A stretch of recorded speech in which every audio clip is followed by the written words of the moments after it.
Bad Exorcists is an indie horror comedy that was on the festival scene like in 2015, but is just now finally getting its on-demand release. And I checked it out after like looking at other new releases for horror, and had a kind of fun trailer, and it's kind of a fun movie. Wake up! Lisa's possessed by a demon. What? Charlie, she is possessed by a demon. Let me break it down for you, Charlie. Lisa is possessed by a demon. No, Charlie, let me break it down for you again. There is a demon inside of her. It's coming up, filling her up. Am I still sleeping? So it's written and directed by Kyle Steinbach, and it's definitely more of a comedy than the horror. Like, it's based, there's an exorcism stuff, but none of it is really scary, and they don't really play it for the scares. They generally play it for the comedy, and as a comedy, it has a lot of funny moments.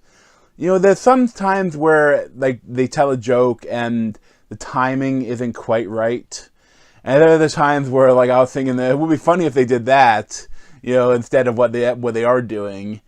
But there's a lot of little funny moments in the film. Like, it's an enjoyable horror comedy.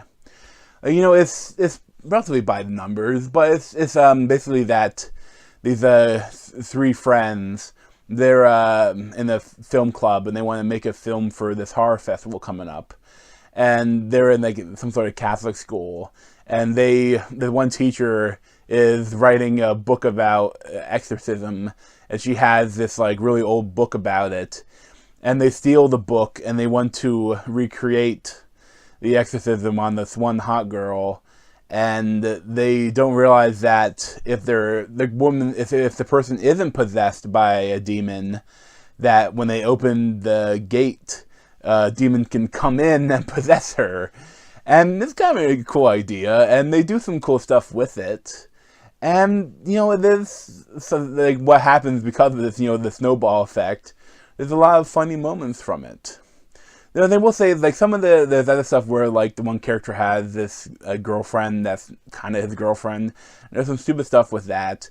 And there's the fat guy character. Like, he's probably has some of the funniest moments of the film.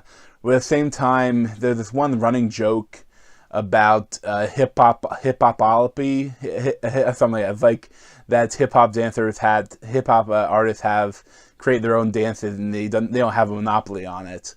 And it's a stupid little joke, but it's something that he brings back up multiple times throughout the movie. And that's like that's the one joke that kind of comes up multiple times. And it's like, it wasn't funny the first time. Like, why do you keep doing that, It's not even stupid, it's kind of, it's nothing.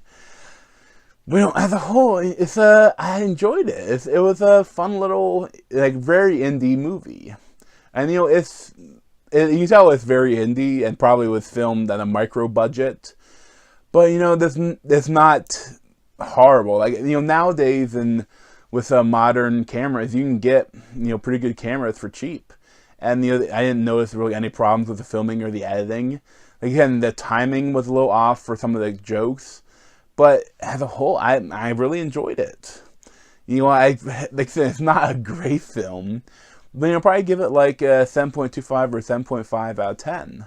It's a fun little horror comedy. And, I love horror comedies. So if you enjoy horror comedies, you also may like Bad Exorcists. So thanks for watching. You can check out my other video playlists around my head, or subscribe to me over here. Thanks.